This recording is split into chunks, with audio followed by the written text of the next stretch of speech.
Welcome to Policy and Profit, the podcast for ambitious insurance agents and agency owners who want to build predictable, profitable businesses without chasing bad leads or begging for referrals. And did you know the average insurance agent makes $52,000 a year? Whopping. And over 90% give up in their first year. The top 1% doing anything remarkable with their license are making 5 to 10 times as much selling the exact same policies. And it's not luck, it's leverage, which is why they're earning anywhere between 150,000 and $500,000 in take home each year. The secret is that they are following a system to generate fresh hot leads, book appointments, and close policies like clockwork. I've put together a no-cost blueprint for that system that shows you how to add five to $15,000 in monthly additional income in under 90 days that you can access for free. Just go to writemorepolicies.com/blueprint or click the link in the description or pin the comments. Today's guest is Trevor Keiser. He describes himself as Clark Kent turned into full-time Superman. It's not a bird, it's not a plane, it's Trevor Keiser. And after 10 years as a newspaper reporter, he hung up his reporter hat and eventually flew into the insurance space where he serves clients in the great state of Michigan from the evils of risk and perils, one policy at a time for the past 7 years. So, Trevor, welcome to the show. Tell me something you believe is the key to succeeding in insurance sales that most agents completely overlook. Something that they completely overlook. I think it's sometimes I just think that it's the simplicity side of just the connection, the building the relationship. Because if you go through the process of fact finding and you don't get that relationship part, you don't get that, hey, we connect on this, you have a kid, I have a kid, we can talk about those things, then it's just like they're just going to move on. There's nothing separating you from the guy down the road, versus when you make a connection with them and they're like, oh, hey, I really liked that guy, we connected on XYZ. Yeah, that's something really fascinating. I remember in 2020 first getting into insurance sales, and I just fell in love. I'm a kid who always had his hands smacked in Walmart when I asked my mom, why can I have this toy? And she would say, because I said no. I'd say, well, why, Mom? Because I said, well, that's a stupid reason. So I've always had to find the underpinnings and substructures of all this communication and stuff. And it comes down to humans are very good at kind of being a chameleon. And the more you blend in with your prospect, the more familiar, the more you look like them to them, the more they're going to buy from you because we buy from people we know, like, and trust, right? And so Exactly. I had to understand because in communication, we're taught the law of requisite variety, which Trevor, all the law of requisite variety states is the system or the person with the most degree of flexibility will control the system. And when a control freak like me hears that loud and proud, I'm like, wow. So as long as I can just blend in and create environments where I look familiar, I will never be rejected because in in essence, in order to reject me, they would have to reject themselves. And when you just create sales situations like that, they just happen as a byproduct. So I'm really glad that you brought that up because most agents probably overcomplicate things, right? For sure. Absolutely. So And so that's so cool that you brought that up. You're the first person that's mentioned that. And I think it's really beautiful because some people might hear that, right, Trevor, and think, well, I don't want to be anything that I'm not. Hold your horses, buttercup. Don't butter your own biscuits yet. It's not about you in the cell, right? So Trevor, just talk a little bit more about that. How can they uncomplicate and simplify? I mean, it's just gaining connection. At the end of the day, it's just finding common ground, and you just do that through asking questions. Again, I mean, part of my origin was I started out as a newspaper reporter. So I was very good at asking questions and getting to, the heart of an issue and digging deep into something. So, I've been a people person ever since I was a little kid. So it's like we would be at McDonald's and I'd go talk to, an old guy eating his hamburger. And my sister would be like, does he know him? And my mom's like, no. She's like, well, how is he talking to him? you know because I could just converse with almost anybody. And so when I decided to leave reporter life, I went through divorce, became a single dad, all of that. And so when I decided that I couldn't keep that lifestyle as a single dad, I had to pivot somewhere. And I went into recruiting and I did that for about 8 months. And then they were like, hey, we're having financial issues. We got to let you go. And I'm like, you got to do what now? I'm like, I've been working since I was 14. I don't know what unemployment is. And I soon found out. So I went 2 years just doing odd and end stuff, working at a friend's chiropractor office, working at the church I attended as their office manager, all of that kind of stuff. And then eventually I got into insurance because my mom went in to pay her bill, and our agent at the time was a AAA agent, and he'd known me since I was 13. And he's like, he still doesn't have a job. He's like, tell him to call me. So I called him and he said, look, man, he goes, insurance isn't sales in the way that you think of it. It's a people person business. You're a people person. Just come in and watch what I do. And I'm like, you going to pay me? He goes, yeah, I'm going to pay you. I said, great. When do I show up? And that was kind of my gateway to get in with him. And he paid for my licensing and, whatnot. So, It's so so funny. Because if you look at, unfortunately, people like there's a book I recommend every agent read who's serious about making a career out of this industry. It's called Propaganda by Edward Bernays. And he essentially, Edward Bernays is the nephew of Sigmund Freud, the father of psychoanalysis. And funnily enough, the author of Propaganda, Edward Bernays, is the uncle to the greatest propaganda machine on planet Earth, which is Netflix. Edward Bernays is the uncle of Netflix's founder. Like, you have the three biggest, like, master manipulators in the world.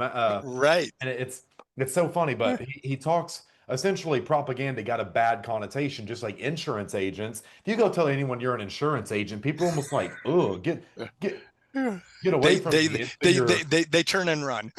yeah. So Edward Bernays took the name propaganda and turned it into what most people would be familiar with today, public relations. And no one knows that it used to just be called propaganda. Yet it's what Right. all politicians use because humans, you cannot count on us to make rational decisions.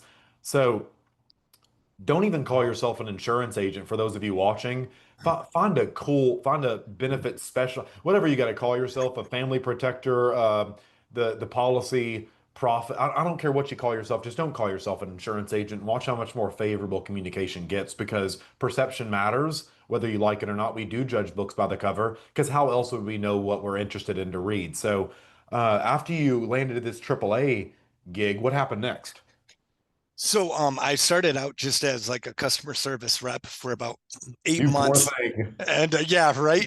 So, but I learned a lot during that time, and that was after I got into AAA full time. I'd spent about 6 months working with my mentor, and then I got into AAA full time. And it was funny because his boss worked out of a different location from the place that I was interviewing, and his boss was there at my interview, and she told the other manager, she's like, if you don't make him an agent, you're gonna regret it because I'll steal him from you. She's like, no, you won't. Well, 8 months later, she called me and said, I have an opening, apply today. So I did. So I got to move closer to home at her because she knew the kind of training that I had under my mentor Jerry. And so I became an agent at that point. And in my first year as an agent, I was in the top 200 of AAA. I made what they call their premier performer. So got an award, won the life trip, all that jazz. So, and that What trip was that? that was to Marco Island, and then COVID happened, so we didn't get to go. So, Oh, so I love when those happen. I had six scuba diving trips for 2020, Kona, Hawaii, Bora Bora. It all got canceled. I was like, you son of a. I was uh, so pissed. right, Uh, right. So, so then I went. I did well in my first year, got into my second year. I realized, under the contract that I was at with them that, I wasn't going to make what I wanted to make. And so I was going to say, all right, see you later. I gotta go actually make some money. So my bosses here actually reached out to me. They saw my stuff out there on the web, and they actually remembered me because the one of the newspapers I worked at was the town that I now work in for insurance. So they remembered my name from there, and they reached out. So I worked a couple years as an account manager, and then they set me free and said I could be full-time sales. So haven't looked back since. What do you wish more of your customers knew? working with you? What do you wish more of your customers would just like get this through your thick ass skulls, guys? Like one of those heart to hearts, like, is it okay if I just treat you like family? Hey, this is Right. a dumb thing you're doing. Right. Okay. Like, Yeah, I would say it's, it comes back to that whole coverage, price point, because I tell people, look, I will give you, I promise to give you the proper coverage at the best price I can. That doesn't mean the cheapest, you know, because it's like people get so caught up on the price point, and it's like, but I'll see deck pages come across my desk and I'm looking at them and I'm going, why do you have this? Or why don't you have this? Why don't you have this endorsement? I don't know. I don't know. Well, that tells me that your agent didn't have a conversation with you about anything concerning your policy. They were just looking to make a sale. And that didn't do you any good because you don't know anything of what's happening and your policy sucks, you know?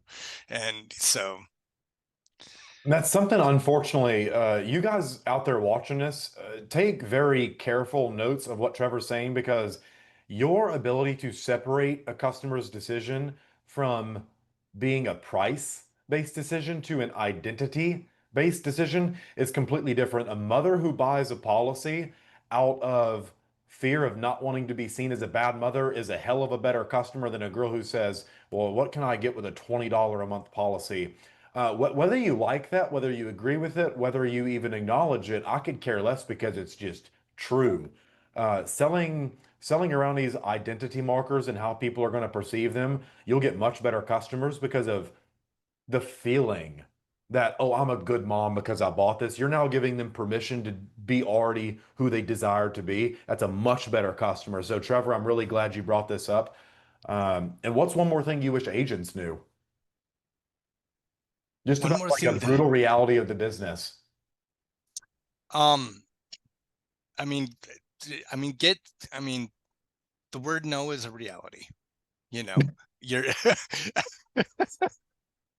it just is, I mean, you're gonna get, you're gonna get plenty of those no, no, and it comes back to the relationship side. It's like, people think that sometimes that we have these amazing superpowers, because they'll send us deck pages all blacked out, and I'm like, look, if I had that, I would be a millionaire already. I'm not there quite yet. So me seeing what you're hiding isn't doing any good. So just be open. Show me the numbers. I can only do what I can do. Either I can help you or I can't help you.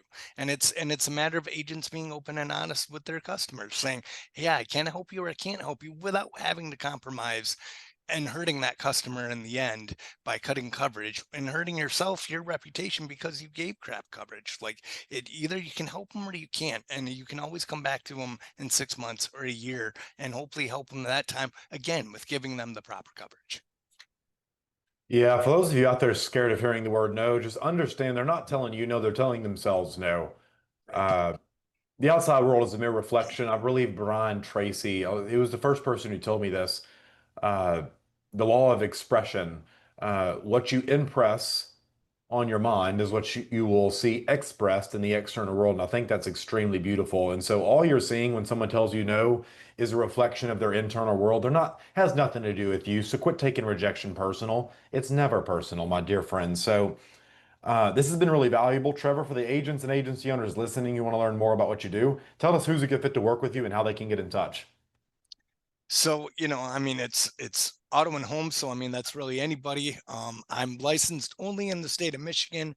So, that locks me there. But hey, if you're in Michigan, you need auto and home, you need commercial, you need, business insurance, can help you out with any of What it. type here? Let me be more specific. What type of customers do you work best with? Who has the best experience? Or we're like Trevor is the damn undercover Clark Kent.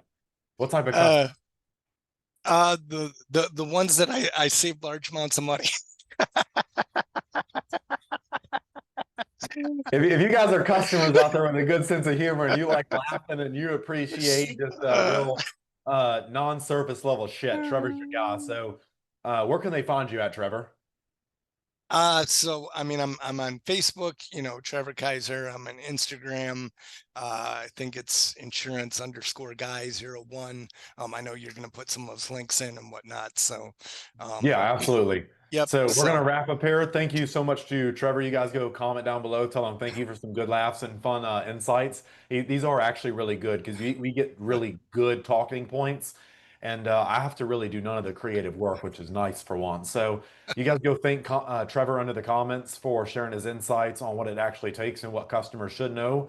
That your agent, a lot of agents out there are probably screwing you guys over. So for those of you interested in learning more, and you're the type of person in Michigan who values transparency, who doesn't just want to be treated like a kid, who knows you're a big boy and a big girl and can handle hard combos, Trevor's your guy. Or if you just want laughs, go work with Trevor over someone else who doesn't have your best interest at heart. And if Trevor screws you over, I'll send you $1,000. That's how confident I am to back Trevor up. So I'll give it mine. I'm Mason VanMeter and I approve this message. Isn't that what the fucking politicians say? right. That's what Brock said in 2008, and look how well he did. So, if you'd like to be a guest on Policy and Profit, we're always looking for successful agents and agency owners doing at least 10K a month in commissions and have unique strategies to share. You can apply at the link below in the description. And one more time, if you want to stop chasing leads and start booking qualified appointments with people who actually want to buy insurance and protect their family, go grab our free booked and banked blueprint at writemorepolicies.com/blueprint. Until next time, my friend, keep building that commission machine. Trevor, you crushed it, dude. That was fun as hell. Uh, My pleasure.